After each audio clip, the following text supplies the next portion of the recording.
Okay, fourth grade, we are chugging right along in our study of drama and dramatic text. Today, we're talking about narrators in drama.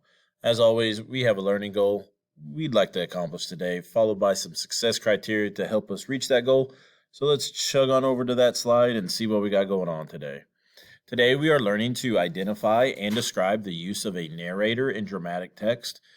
Three success criteria for you today. I can define narrator. I can define point of view.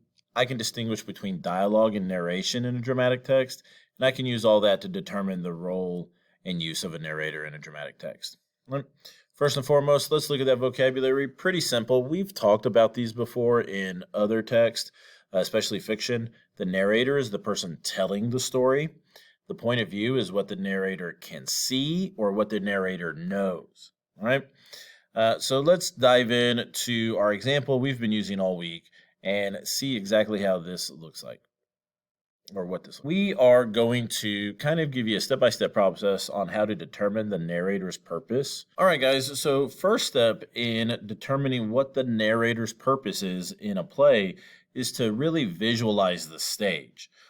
So in a dramatic text, it's meant to be performed, as we learned earlier in the week. So whether that's a theater stage, whether that's out on the grass in your yard, whether that's in a classroom, these texts are meant to be performed. So usually the author will give some instructions or a general direction on what the stage will look like.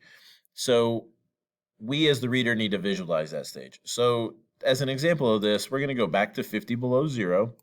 And at the beginning of the book, there is a section marked set design that gives the people putting on this play a little bit of help. Okay.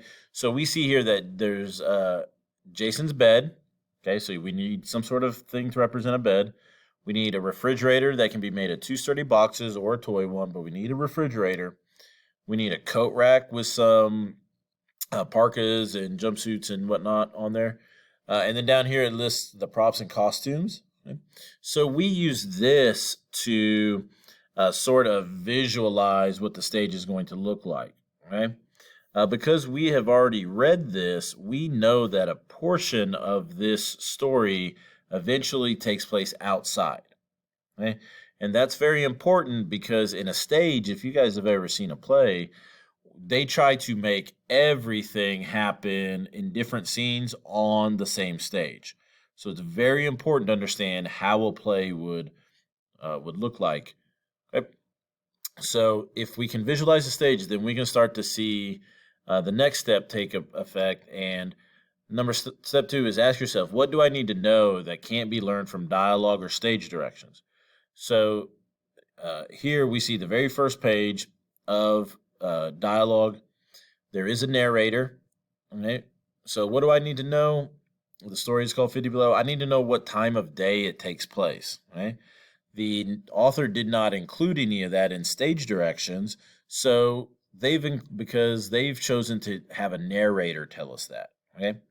So the narrator is going to tell us the time of day, and the narrator also tells us why or what is the reason for the actions that father is doing. Okay, we don't know the reason because of when the scene starts and what is happening, and none of the characters have spoken or given us a reason. So, what do I need to know that I'm not learning from the dialogue or stage directions is the next question. Well, we need to know what time of day it is because there's no instructions on setting or stage direction or anything like that, and I need to know some reasons here. Step three is identify whether the characters can hear the narrator, right? And then that'll help a lot with step two. So here, Jason's first line is, "What's that? What's that? What's that sound?" Right? He is not responding to the narrator. Right? He's responding to the sound effects of his father snoring. Right? And so identifying whether the characters can hear the narrator really determines what point of view the narrator is giving us, right? And whether or not the narrator is giving us information that maybe is something like the thoughts of a character or the kind of clearing up what's going on the stage, you know? So, pretty good here. Yeah.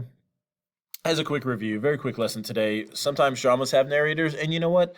Miss Remy is going to give you a little extra information on the review. Not all plays have narrators. Right? Some plays are written without a narrator, right? Because the characters are going to let you know what's going on.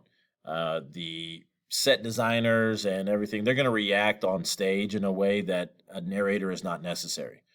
But the narrator, if there is one, is the person telling the story, and they have different purposes. So the narrator can share a character's thoughts. It can help clear up any audience confusion, like the location of an action or the setting, and it can share information with the audience that the characters do not know yet. Right? So maybe the characters don't know that Papa walks in his sleep. All right. Quick lesson. I've been Miss Remedy. You've been awesome, and we will see you down the line.